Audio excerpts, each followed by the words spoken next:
Oke guys, welcome back to Daily Charting with Toshi, di mana kita akan daily chart your favorite cryptocurrencies. Dan kita masuk ke DCWT sesi kedua, di mana di sini kita akan membahas lebih ke altcoins. Tentunya tetap ada BTC juga ya, tapi lebih fokusnya ke altcoins. Dan buat lo yang pengen pembahasan yang lebih fokusnya ke BTC dan Ethereum, bisa cek di DCWT sesi pertama yang sudah kita upload jam 11 pagi tadi. Dan reminder seperti biasa, salah satu cara paling gampang untuk mendukung TCI dan paling murah juga tentunya adalah dengan lu pause sebentar videonya dan like the video ya. Oke, jadi kita bisa lihat di sini lebih bullish ya dibanding tadi ya. Bitcoin tadi pagi itu di sekitar 61 ribuan, sekarang udah di 62 ribu. Ini sedang sedang bergulat dengan MA20 begitu. Kita lihat siapa yang menang ya. Tukang pukul MA20 atau jangan-jangan momentum hari ini mulai berubah. We'll see ya. Oke, Bitcoin dominance meningkat 0,35% ya, lebih tinggi daripada dari pagi. Volume uniknya turun sebesar 2,6%. Sebelum kita mulai, gue ingatkan lagi ekonomi kalender hari ini penuh ya, packed to the brim ya. Ada core CPI jam setengah 8 malam, ada core retail sales jam setengah 8 juga. Ini semua setengah 8 ya, CPI, yearly, monthly semua setengah 8. Dan nanti akan ada retail sales lagi setengah 8 ya. Ini ternyata semua setengah 8 ya. Nah, yang beda itu di sini setengah 10 ada crude oil inventories. Jadi ingat, ada banyak data penting hari ini. Buat lo yang buka posisi futures, dibikin ini ya, mungkin pasang alarm udah dekat-dekat jam segini masih belum kena target TP. Atau alternatively boleh juga misalkan waktu US market open ya, lu boleh perhatiin kalau belum kena target TP juga pertimbangkan untuk tutup posisi dulu supaya tidak terkena terkena volatility yang tidak kita harapkan begitu ya. Tapi buat lo yang agresif ya silahkan lah ya, ini buat yang lebih konservatif sampai intermediate. Oke, next kita akan bahas, sebelum kita masuk ke rosternya ya, kita akan lihat dulu Bitcoin. Seperti yang gue bilang tadi ya, dia sedang bergulat dengan MA20. Apakah akan sama seperti di sini? Atau jangan-jangan ini adalah suatu momentum awal dari konsolidasi yang udah lumayan berapa hari nih ya. Makanya momentum awal dia mulai bisa naik ke atas. Dan by the way, tadi gue baru sadar ya, gue lagi nonton lagi DCWT sesi pertama. Kemarin tuh udah retest 1 retest 2 ya. Berarti buat posisi longnya udah kena target TP. Gue salah, gue pikir kemarin belum terjadi retest ya. Jadi buat lo yang sudah nungguin retest kedua udah dapet target TP-nya di MA20 ya. Kalau yang agresif ya mungkin boleh di 62.529. Tinggal pilih sendiri lah. Artinya target TP-nya udah kena dan sudah profit sebesar 1,5%-an ya. Oke. Nah, selanjutnya kita akan bahas mengenai indeks dolar ya. Untuk indeks dolar sendiri kita bisa di sini melemah ya, melemah lagi. Nah, apakah ini adalah pertanda dari pelemahan awal indeks dolar? Karena sebelumnya kan kita bisa di sini ya, higher high, higher low, higher high, higher low, higher high, higher low. Sorry, nggak di sini nggak, ini gagal. Ini membuat suatu lower high. Tetapi tiba-tiba dapat fundamental bagus, ngepump, konsolidasi, mulai melemah dan terbentuklah suatu lower high dan lower low ya. Seperti yang gue bilang, apabila indeks dolar itu melemah secara makro ya, nah itu akan membuat Bitcoin cenderung lebih bullish begitu ya. Jadi ya tinggal kita lihat aja ya faktanya nanti seperti apa. Kalau sampai dia terus membuat lower low, lower high, lower low, lower high ya berarti ya akan cenderung Bitcoin lebih mudah untuk naik begitu ya.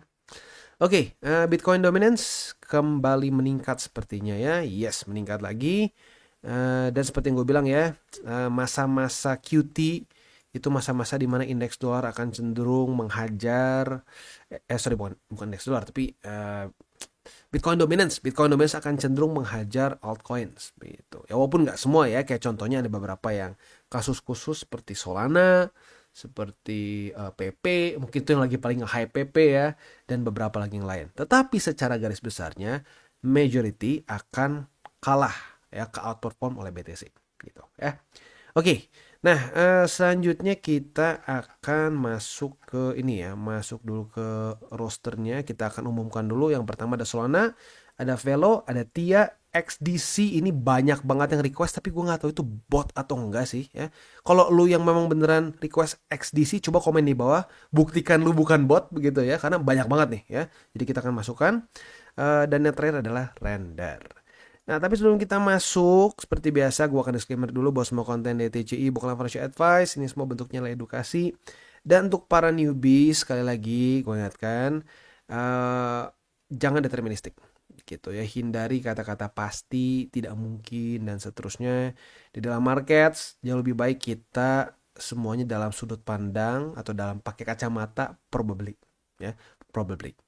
Dan ya lagi-lagi semua yang probably itu jauh lebih baik dibandingkan lu ngomong pasti gitu ya. Kayak ya mirip-mirip kemarin lah gitu ya. Pasti akan ngepam lagi, belum halving udah duluan, taunya koreksi ya. Tembus EMA 8, nggak mungkin akan ke bawah support band. Kena juga bawah support band. Nggak mungkin di bawah 60.000. 56.000 di sini. Jadi hindari kata-kata itu ya dan lihat aja market seperti apa. Gitu. Kalau datanya yang masih bearish ya bearish. Kalau datanya pelan-pelan berubah menjadi bullish, ya kita ikuti market. Seperti yang Bruce Lee pernah ngomong, be water my friend ya. Waktu air dimasukin ke pot dia jadi pot, waktu digeser ke gelas jadi gelas, begitu. Trader tuh harusnya kayak gitu ya. Jangan sampai udah dimasukin ke pot masih jadi gelas, serem ngelihatnya ya. Ya mending cuma serem. Kalau di sini bisa loss begitu ya. Oke. Dan ini ya, kita akan sekarang dengar dulu pesan-pesan dari sponsor kita pada hari ini. Oke, today's video is brought to you by Bybit. Jadi mana kita bisa lihat di sini Bybit ada berbagai macam program yang sedang berjalan. Yang pertama adalah SEA Games Competition ya. Jadi buat lu yang mungkin nggak bisa jadi atlet ya, lu bisa mewakili Indonesia lewat SEA Games kompetisi trading derivatif ya. Di mana kita bisa memenangkan total hadiah sebesar 120.000 USDT ya. Dan pendaftaran masih ada waktu. Jadi buat lo yang tertarik silakan bisa ikutan ya. Tentunya pilih ya kalau lo dari Indo ya Indo ya.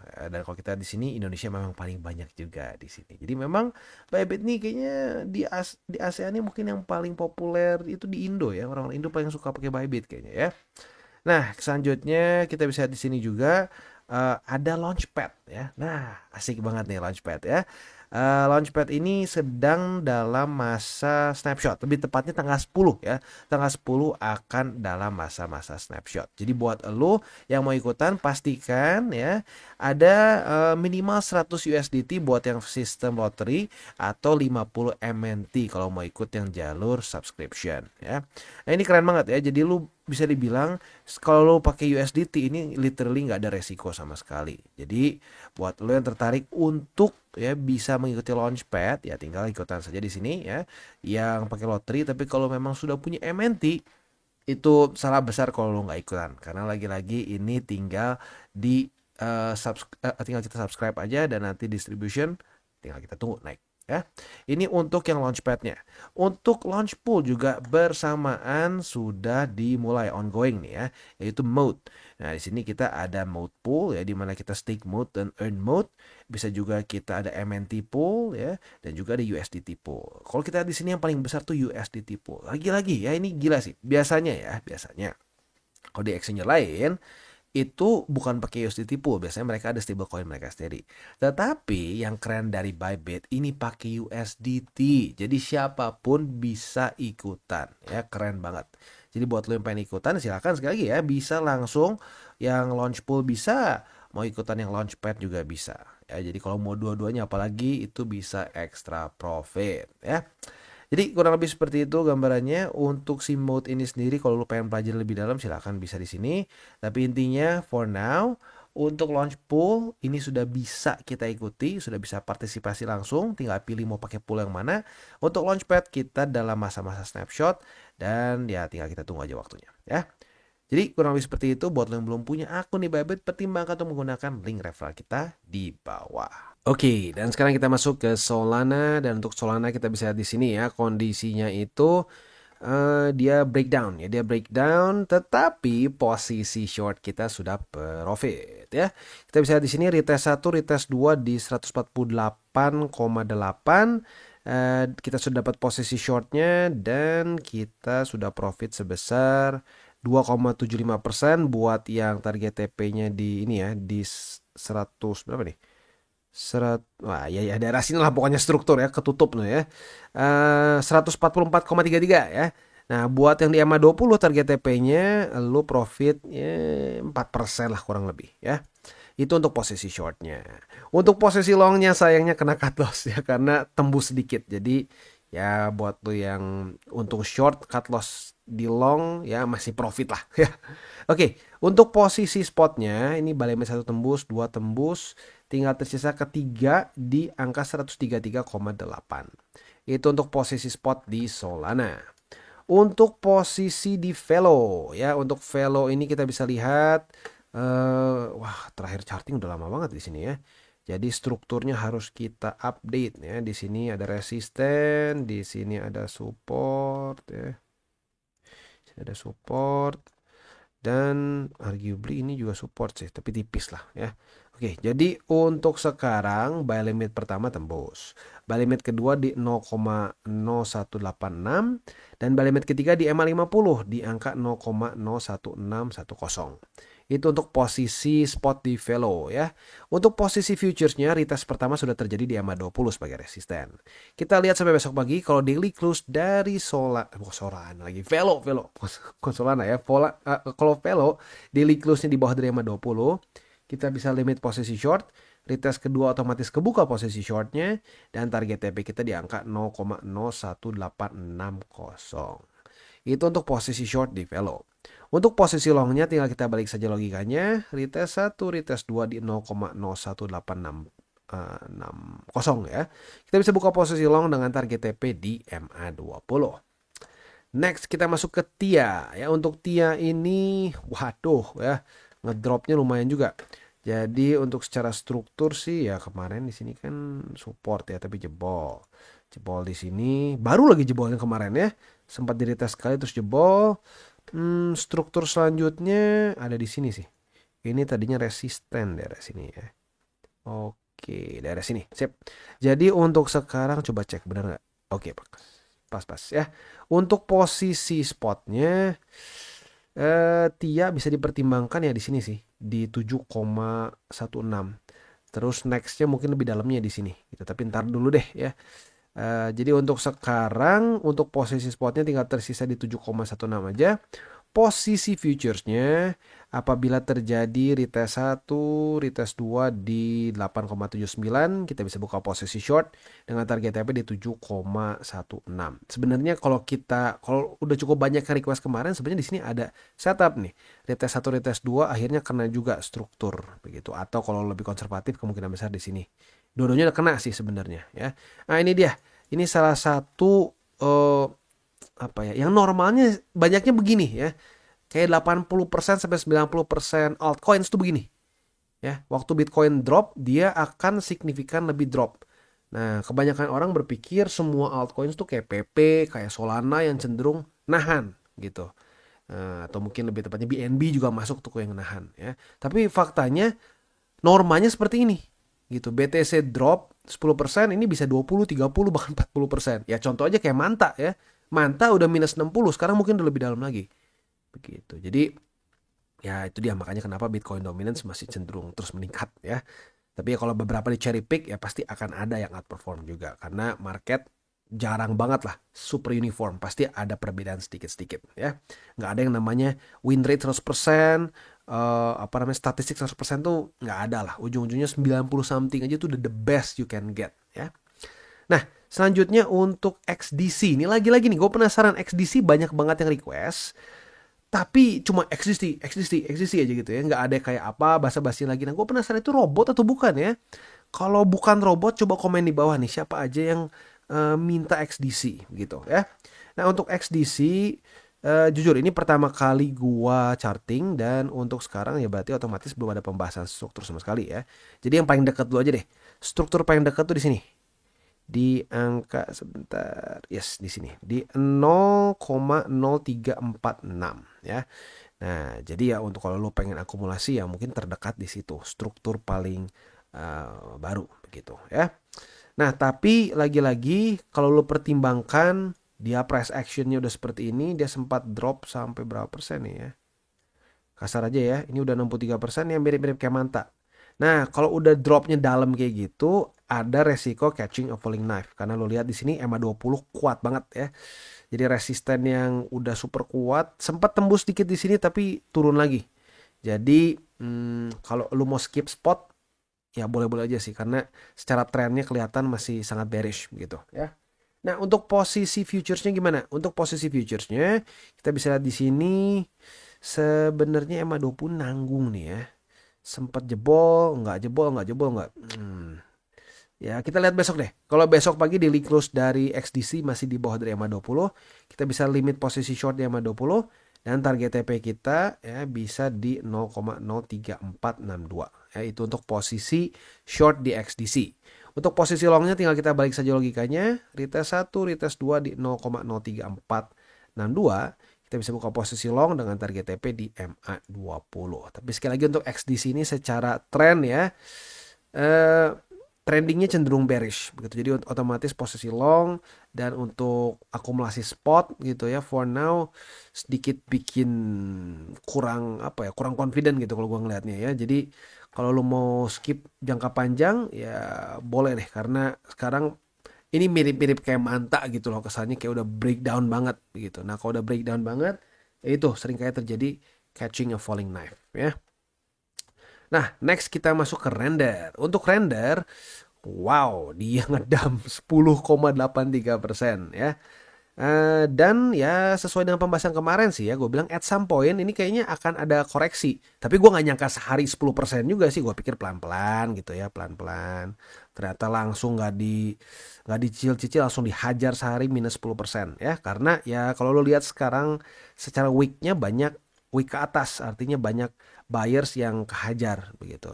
Akhirnya mungkin dibantu juga dengan Bitcoin yang memang ngedrop juga, akhirnya ngedam 10% ya. Tapi lagi-lagi ngedamnya itu nggak random begitu. Ngedamnya itu ke 9,85, struktur support yang terbentuk baru banget di tanggal 8 dan 9 Mei lalu. Jadi lagi-lagi pembuktian bahwa TA itu nggak random ya. TA itu membuktikan bahwa ya ada pattern ya, dan orang tuh mengambil posisi short, TP-nya di mana itu ya berdasarkan struktur, MA dan banyak indikator lain begitu. Jadi indikator lain ya, kok jadi indikator lain ya, indikator lain, kepleset sedikit ya, kebanyakan bikin konten kayaknya belakangan ini ya, rada pusing ya. Oke, nah untuk posisi spotnya berarti kena nih buy limit pertama ya, buy limit kedua di EMA 50 atau di 20 di angka 9,3 9,2 ya, lu bisa jadikan buy limit kedua. Dan untuk buy limit ketiga di 8,035. Itu untuk posisi spot di render. Untuk posisi futuresnya gimana? Posisi futuresnya retest 1 sudah terjadi. Apabila pada hari ini terjadi retest kedua di 9,85, kita bisa buka posisi long. Target TP paling konservatifnya di sini nih. Struktur di 10,316. Ini paling konservatif. Mau lebih agresif ya di sini, di 11,242. Kalau mau maksimum agresif ya di 12,40, tapi gua nggak sarankan lah di sini. Menurut gua maksimum di sini deh ya. Itu kurang lebih setup untuk di render. Dan seperti biasa ya, gue ingatkan lagi kondisinya secara fundamental ya masih belum berubah. Kita udah lihat si Jerome Powell ngomong apa masih sama ya. Kata-katanya masih sama, masih ngulang-ngulang seperti kemarin. Jadi fundamental belum ada perubahan. Ada yang bilang, jangan percaya si Jerome. Ada benernya sih kalau dibilang ya. Karena di 2019 si Jerome tuh kasarnya bukan berbohong lah ya. Si Jerome tidak tepat, bukan janji juga, tidak tepat dengan kata-katanya lah gitu. Karena gue ingat banget di 2019 dia itu pernah speech literally sebulan sebelum cut rates ya. Berarti di sini nih ya. Kalau kita ngomong interest rate berarti di daerah sini nih. Sebulan sebelum cut rates. Bukan sebulan, sorry.